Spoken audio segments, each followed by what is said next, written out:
శ్రీ అవధూతాయ నమః. అధ్యాయం 2. అవధూత దర్శనము. అదొక మారుమూల పల్లెటూరు. ఊరు చివరలో పాతకాలం నాటి ఆంజనేయస్వామి ఆలయం ప్రక్కనే నేలపై వెలుగుతున్న అగ్నిహోత్రం ఉన్నది.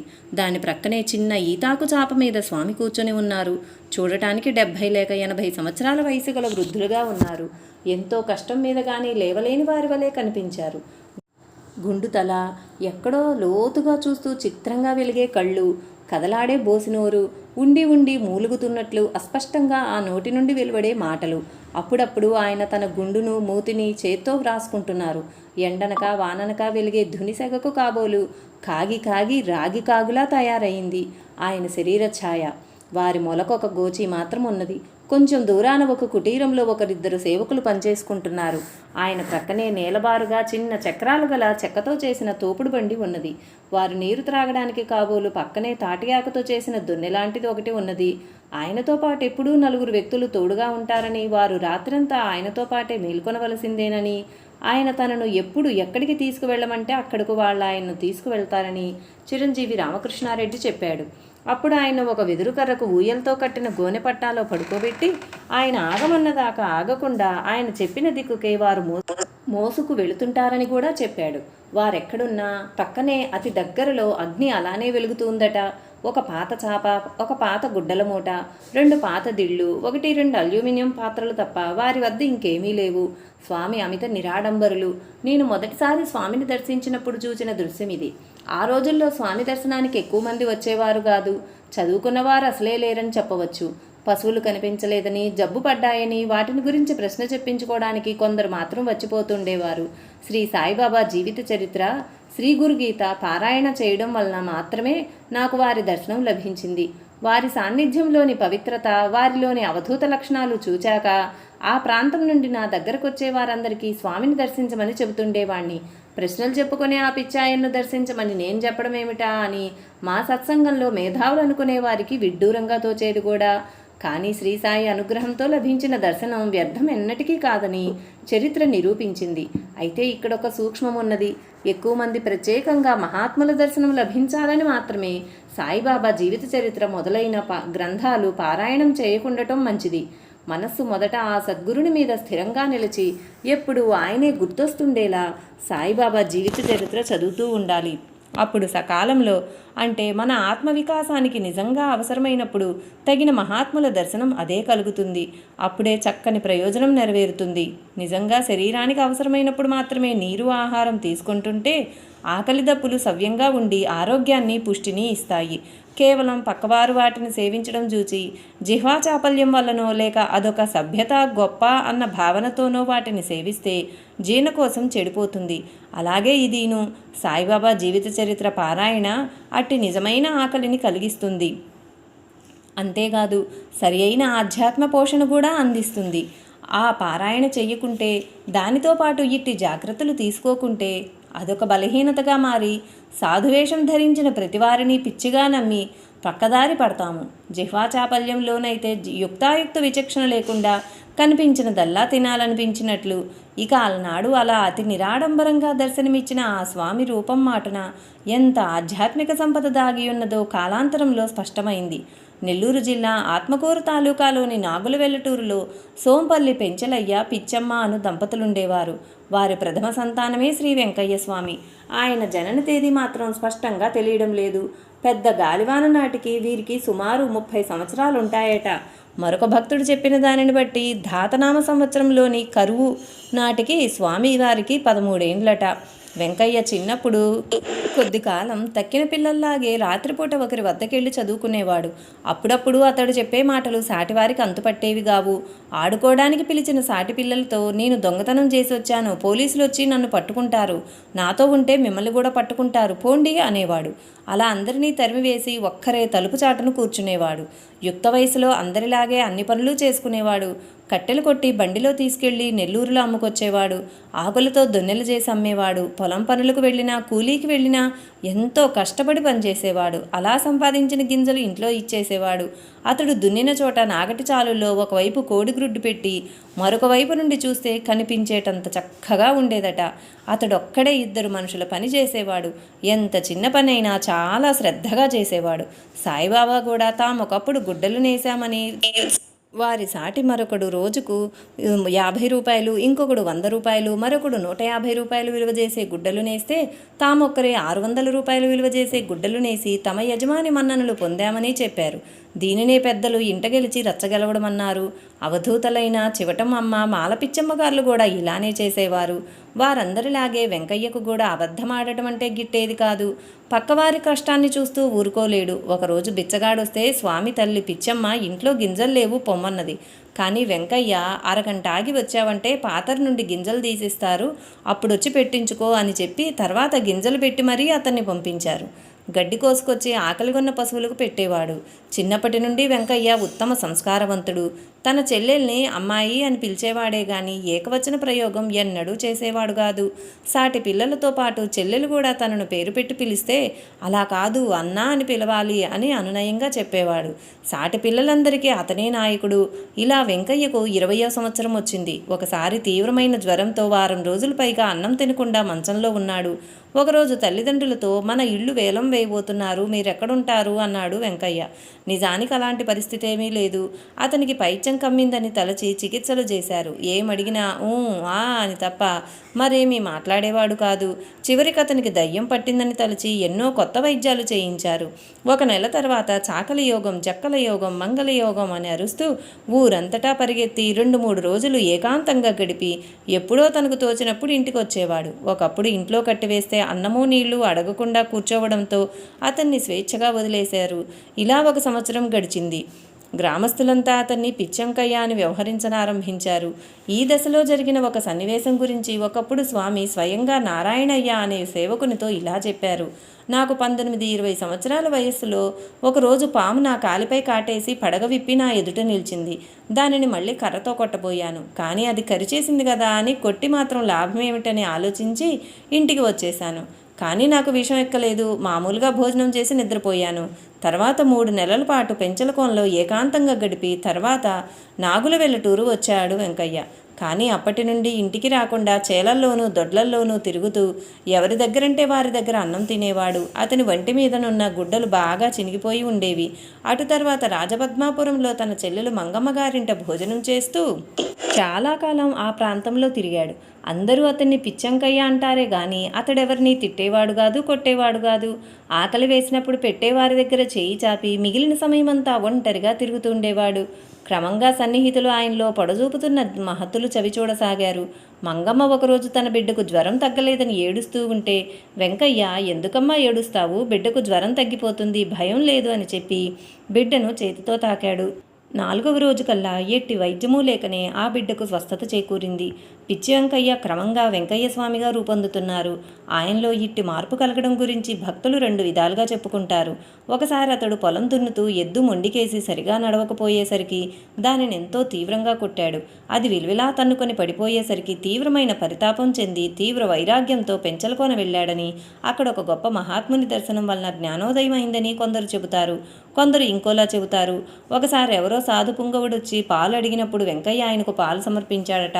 అప్పుడు ఆ సాధువు కరుణించి అతని నాలుకపై ఏదో మంత్రం రాసి వెళ్ళిపోయాడట.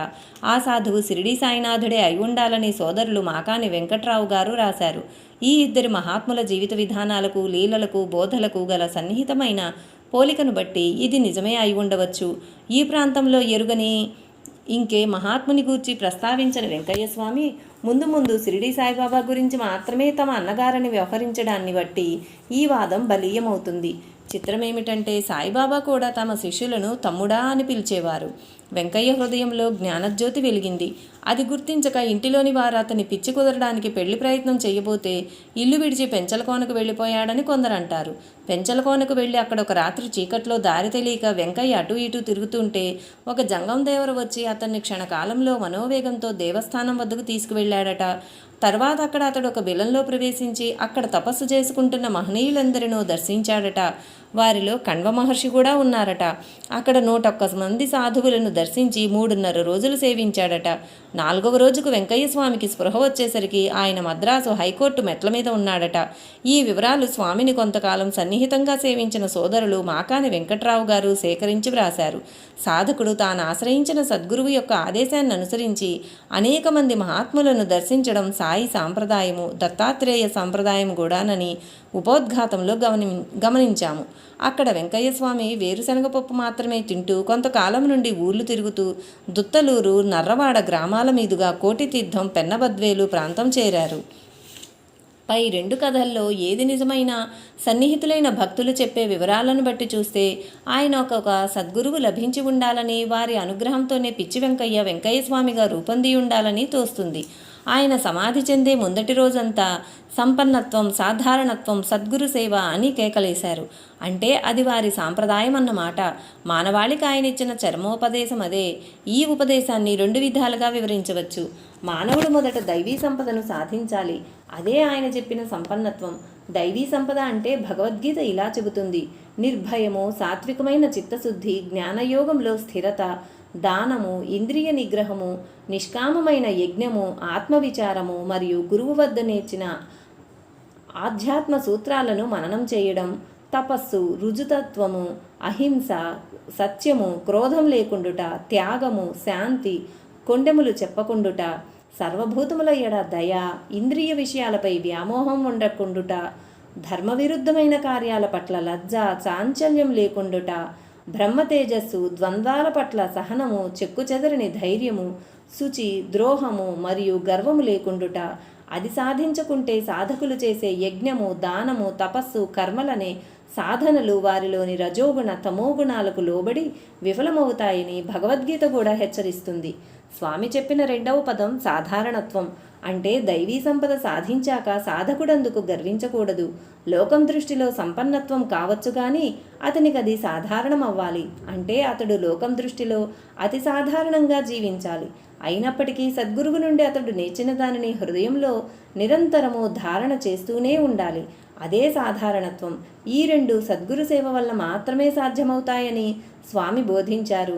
అలాగాకుంటే పవిత్ర గ్రంథాలు చదివే వారందరూ ఆత్మజ్ఞానులయ్యేవారే గదా. వారికి సద్గురు సేవ లభించిన సద్గురువుని ఎలా సేవించాలో తెలియనందువలన సంపన్నత్వము, సాధారణత్వము సాధించలేకపోతున్నారు. ఎవరెంత వేదాంతం నేర్చినా చివరికి సాధించి తీరవలసినవి ఈ 3 స్వామి మనకందరికీ తెలిపారు. సద్గురువంటే ఎలాంటి వారో, ఆయనను ఎలా సేవించాలో, ఆయన కృపకు ఎలా పాత్రులు కావాలో తెలియకుంటే మనకు సద్గురువు లభించినా గుర్తించలేము.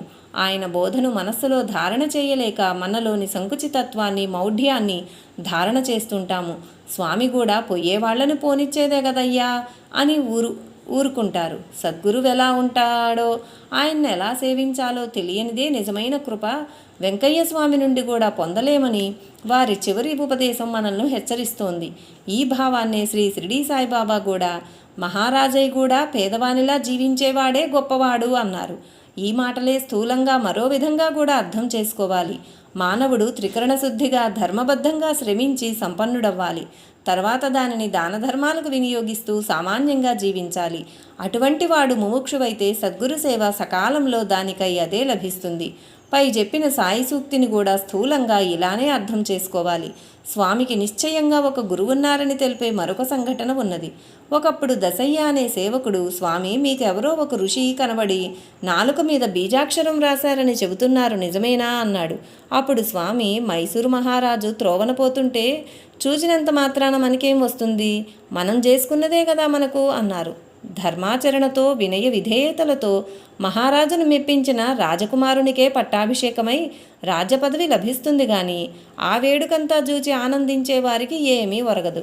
అయితే మనం చేసుకున్నదే కదా మనకు అన్న మాటలు బాగా గమనించాలి. మనమేమి చేస్తే దైవ నిర్ణయంగా మనకు సద్గురువు లభిస్తాడో అలా చేసి ఆయనను సేవించి ఆత్మజ్ఞానం అనే సామ్రాజ్యాన్ని మానవుడు పొందాలి. అదెలాగో తెలిపేది శ్రీ గురు చరిత్ర, శ్రీ సాయిబాబా జీవిత చరిత్రల పారాయణమే. అలాంటిదేమీ చేసుకోకుండా స్వామి వంటి మహాత్ములను చేరేవారందరూ కేవలం పూర్వజన్మ రుణానుబంధం వలన పుణ్యం వలన చేరేవారే. ఆ రుణానుబంధము పూర్వపుణ్యము ఉన్నంతవరకే వారి నుండి ఐహికమైన సుఖశాంతులు మాత్రమే పొందుతారు. అటు తర్వాత ఆ మహాత్ముడితో వారికి గల ఆధ్యాత్మికమైన సంబంధం ఏ కొద్దిమందికో గానీ మిగలదు. ఈ జన్మలో ఆయనకు ఏదో ఒక విధమైన సేవ చేసుకున్నవారు, వారితో గల గత రుణానుబంధాన్ని పూర్తిగా తీర్చుకొని వారు మాత్రమే శ్రీస్వామి మళ్ళీ అవతరిస్తే కలుసుకుంటారు. నిజానికి స్వామిని తగు రీతిన ఆశ్రయించిన వారే లేరని స్వామి చెప్పారు. కొండలు కొండలుగా డబ్బులున్నా ఒక్కరు కూడా అడుగరేమయ్యా. కొండలు పొర్లి జారి వచ్చేస్తున్నాయ్యా. 7 కొండలు వేలానికొచ్చాయి, పాట పాడుకునే వాళ్ళుంటే కొనవచ్చయ్యా. నల్ల కొండలు వేలానికొచ్చాయి, కొనేవాడే లేడే అని అనేక సందర్భాలలో స్వామి అన్నారు. అలా అయితే నిజానికి మనం ఎవ్వరమూ ఆయన నుండి ఉత్తమ ఫలితం పొందలేదన్నమాట. దాని గురించి ఒక భక్తుడు మాకేమైనా బోధించండి స్వామి అని అడిగితే ఆయన బోధించేందుకేముందయ్యా, చూచి నేర్చుకునేదే కదయ్యా అన్నారు. ఆయన చూచి వారు నేర్చుకోమన్నదేమిటి?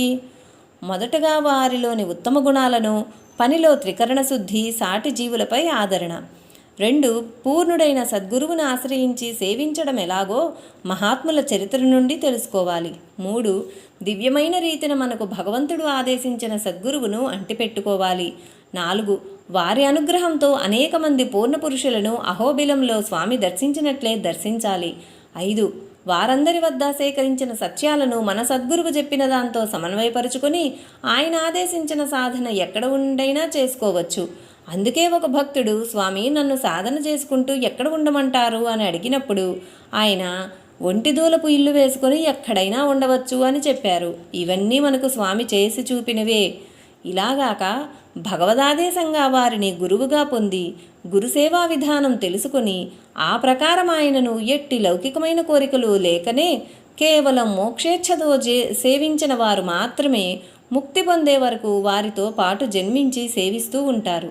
స్వామి ఒకప్పుడు 1000 గొర్రెల్లో మన గొర్రె ఎక్కడున్నా నేరుగా కాలుపట్టి లాక్కు రావచ్చు కదయ్యా అని చెప్పింది కేవలం లౌకికమైన కోరికలతో వారిని సేవిస్తూ వాటిని నెరవేర్చిన స్వామి మహిమకు అబ్బురపడే పామరులైన భక్తులను గొర్రెలతో పోల్చారు. కారణం వారికి మోక్షము, గురు శుశ్రూష తెలియవు.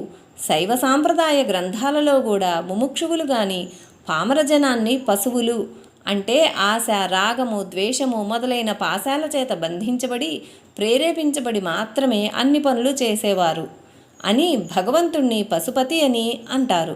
శ్రీస్వామి పెంచలకోనలో తాము చేసిన తపస్సు గురించి నారాయణయ్య అనే సేవకునితో ఒకనాడిలా చెప్పారు. ఒక్కొక్కప్పుడు పెంచలకోన అడవులలో 3 రోజులు రాత్రింబవళ్ళు గడిపేవాడిని. ఒక్కొక్కప్పుడు లోకమే తెలిసేది కాదు, అన్నము నీళ్ల సంగతి కూడా తెలిసేది కాదు. లోకం తెలిసినప్పుడు మాత్రం గోనుపల్లెకు వచ్చి ఎవరినైనా అడిగి అన్నం పెట్టించుకుని తినేవాడిని. ఇట్టి స్థితి పెంచలకోనలో వారికి సద్గురువు దర్శనం, సేవల వలన కలిగిందని తలచవచ్చు. కారణం అట్టి అదృష్టవంతులకు మాత్రమే అలాంటి స్థితి కలుగుతుంది. శ్రీ సాయిబాబా ఒకప్పుడు తమ గురుసేవా వృత్తాంతం చెబుతూ ఇలా అన్నారు. ఇక్కడే చావడిలో నా గురువును చూచాను. ప్రశాంతము, గంభీరము అయిన ఆయన ముఖంలోని నిత్య సంతుష్టి నన్ను ముగ్ధుణ్ణి చేసింది. నా దృష్టి ఆయన ముఖం మీద నిలిచిపోయేది. ఆయన సన్నిధిలో నాకు ఆకలి దప్పులు తెలిసేవి కావు. వెంకయ్య స్వామికి వారి గురువు ఒక వింతైన సాధన విధించినట్లు, తరువాత ఆయన దానిని సాధ్యమైనంత వరకు నలుగురి దృష్టిలో పడకుండా కొంతకాలం కొనసాగించినట్లు తోస్తుంది. స్వామి ఉన్మత్తావస్థలో ఉండగా ఒక కపిల బావిలోకి వాలియున్న చెట్టు కొమ్మలకు తమ కాళ్ళు పెనవేసి తలక్రిందులుగా వేలాడేవారు. కాళ్ళు పట్టుతప్పి బావిలో పడిపోతే ఆయన మరలా బావి నీటి నుండి ఎక్కి వచ్చి మరలా అలానే వేలాడేవారట. ఒక్కొక్కప్పుడు 2 ఎడ్ల బండి పోతూ ఉంటే స్వామి ఆ బండి వెనుకగా వచ్చి ఎక్కి కూర్చునేవారు. తర్వాత కాళ్ళు బండిపైన, తల మరియు శరీరము కిందకు వేలాడుతుండేవి. ఎవరైనా చూస్తే ఆయన వెంటనే లేచి మామూలుగా కూర్చునేవారు. శ్రీ సాయిబాబా కూడా తమ గురుసేవ గురించి ఇలా చెప్పారు. నా గురువు నన్ను ఒక చెట్టు కొమ్మ నుండి బావిలోకి తలక్రిందులుగా వేలాడదీశారు. నా తల నీటికి 3 అడుగుల ఎత్తునున్నది. నన్ను అలా వదిలేసి ఆయన ఎటో వెళ్ళిపోయారు. ఆయన 5 గంటల తర్వాత తిరిగి వచ్చి ఎలా ఉన్నారు అని అన్నారు. నేను పరమానందంలో తేలిపోతున్నాను అన్నాను. ఆయన ఎంతో సంతోషంతో నన్ను కౌగిలించుకొని నా దేహాన్ని నిమిరారు. శిష్యుడిగా నన్ను అంగీకరించారు. నా దృష్టిని ఆయన మీద లగ్నం చేశారు. నా ధ్యానమూర్తి ఆయనే. నిజానికి ఇట్టి వింతైన యోగ సాధన ఒకటి ఉన్నది. గణేష్పురి వాస్తవ్యులైన శ్రీ నిత్యానంద పరమహంస ఇలాంటి సాధన చేశారు. ముస్లిం మహాత్ములలో కూడా బాబా ఫరీద్గంజ్ షక్కర్ అను మహాత్ముడు 40 రోజులు ఇలాంటి తపస్సు చేశారు. ఒకరోజు చలమానాయుడు స్వామితో, స్వామి, రాముడు, కృష్ణుడు మొదలగు వారికి కూడా గురువున్నారు, మరి మీకు గురువు లేడేంటి అన్నాడు. స్వామి, చలమానాయుడా, నీకు పిచ్చాయేమి? ఇది 10వ చూపు, నీ వెరుగవులే. నీవేమన్నా కోరుకో, వాటంతటవే వస్తాయి. నాకు గురువెందుకయ్యా, నా నెత్తిన మరలా అన్నారు. ఈ మాటలు సరిగా అర్థం చేసుకోకుంటే స్వామి తమకు గురువే లేడని చెప్పినట్లు తోస్తుంది. తెలియని వారికి అదెంతో గొప్పదనం అనిపించవచ్చు, కానీ తెలిసిన వారికి అదెంతో హీనమనిపిస్తుంది. రాముడు, కృష్ణుడు సాక్షాత్తు భగవదవతారాలైన తమకెట్టి గురువు అవసరం లేదని విర్రవీగలేదు. నిజానికి పసితనంలోనే తల్లికి తన నోట 14 భువనాలు దర్శనమిచ్చిన కృష్ణుడికి గురువెందుకు? భగవద్గీతలో ఆయన తనకు ముల్లోకాలలోనూ ప్రయత్నించి సాధించుకోవలసిందేదీ లేదని స్పష్టంగా చెప్పారు. అయినప్పటికీ శ్రేష్ఠులైన వారు ఎలా నడుచుకుంటారో దానినే లోకులందరూ అనుసరిస్తారు. కనుక వారికి కర్తవ్యం బోధించడానికి రాముడు, కృష్ణుడు కూడా గురువులను ఆశ్రయించి ఎంతో కాలం సేవించారు. విశ్వగురుడైన దత్తాత్రేయుడు బ్రహ్మ, విష్ణు, శివాత్మకుడు, సాక్షాత్తు పరబ్రహ్మమే అయి ఉండి కూడా అవధూతగా భూమిపై అవతరించినప్పుడు తాను 24 మంది గురువులను సేవించి ధ్యానించి జ్ఞానం పొందినట్లు చెప్పాడు. షిరిడీలో సాయిబాబా అవతరించినప్పుడు కూడా ఆ దత్తాత్రేయ స్వామి తనొక గురువును సేవించినట్లే చెప్పాడు. షిరిడీలో జరిగిన చరిత్రను బట్టి చూస్తే అట్టి గురుసేవా వృత్తాంతం నిజంగా జరిగి ఉండడానికి అవకాశమే లేదు. 16 సంవత్సరాల యువకుడుగా ఆయన మొదట ప్రకటమయ్యేసరికి ఆయన పరిపూర్ణుడుగా ఉన్నాడు. అంతకుముందు 12 సంవత్సరాలు ఆ వేప చెట్టు క్రింద భూగృహంలో ఉన్నారు. అంటే వారికి 4వ ఏటనే సద్గురువు లభించారన్నమాట. అదెలా సంభవం? దీనిని బట్టి ఆయన షిరిడీ గ్రామానికి చెందిన పిల్లవాడై ఉండాలి. కానీ ఆ గ్రామంలో ఆనాడు అలాంటి పిల్లవాడే లేడు.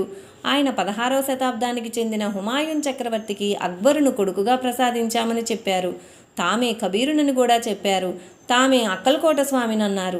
20వ శతాబ్దానికి చెందిన అక్కలకోట స్వామియే 13వ శతాబ్దానికి చెందిన 2వ దత్తావతారమైన శ్రీ నృసింహ సరస్వతి స్వామి. ఈ స్వామియే 1340వ సంవత్సరంలో పిఠాపురంలో అవతరించిన శ్రీపాదవల్లభుడు. అందుకే సాయిబాబా తమ వయస్సు లక్షల సంవత్సరాలని చెప్పారు. ఈ చర్చ యొక్క పర్యవసానం ఏమిటి? ఉత్తములైన సద్గురువెన్నడూ తనకు గురువే లేడని చెప్పరు.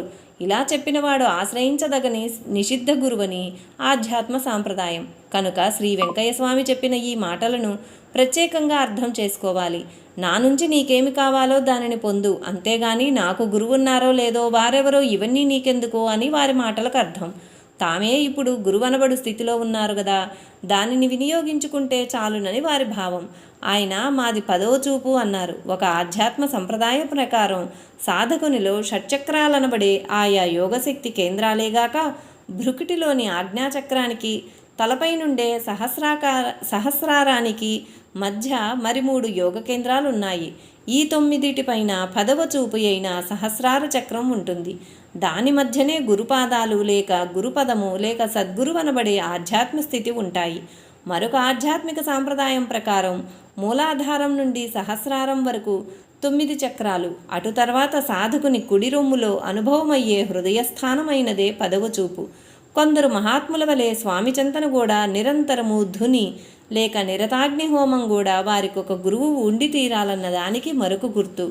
షిరిడీ సాయిబాబా శ్రీ ధునివాలా దాదాల వలె స్వామి కూడా నిరంతరము అగ్నిహోత్రం చేసేవారు. ఆ మహాత్ముల వలనే స్వామి కూడా నైష్టిక బ్రహ్మచారి, అంటే ఆజన్మ బ్రహ్మచారి. నైష్టిక బ్రహ్మచారి తన జీవిత పర్యంతము తన గురువు చెంతనే ఉండాలి. ఆ గురువు సమాధి చెందినా లేక అదృశ్యమో దివ్యమో అయిన సూక్ష్మరూపంలో ఉన్న వారికి ప్రతిరూపంగా అట్టి సత్శిష్యుడు నిరంతరము అగ్నిని వ్రేల్చి దానినే సేవిస్తూ ఉండాలని శాస్త్రం. ఈ మహనీయులందరూ ఈ సాంప్రదాయం పాటించిన వారే. అందుకే స్వామి అగ్నిని గురించి ఇక్కడ జరిగేది 1,000,000 లింగాల పూజ గదయ్యా అన్నారు. తిరుపతిలో జరిగిన ఒక యజ్ఞం గురించి ఒక భక్తుడు ఆయనతో చెబితే ఆయన, అయ్యా, అక్కడ 40 రోజులు జరిగే ఫలితం ఇక్కడ 4 గంటల్లో వస్తుండ్లా అన్నారు. అక్కడ తిరుపతిలో చేసే యజ్ఞంలో ఆరాధించబడే అగ్ని కేవలం ఒక దేవతయే. సాయిబాబా వెంకయ్య స్వామి సేవించిన అగ్ని సకల దేవతా స్వరూపం, త్రిమూర్త్యాత్మకం, పరబ్రహ్మ స్వరూపం అయిన సద్గురువే. అందుకే స్వామి గుండం వేసుకోవడానికి 4 అంగుళాల దూరంలో తల ఉంచి పడుకోవడం చూశాను.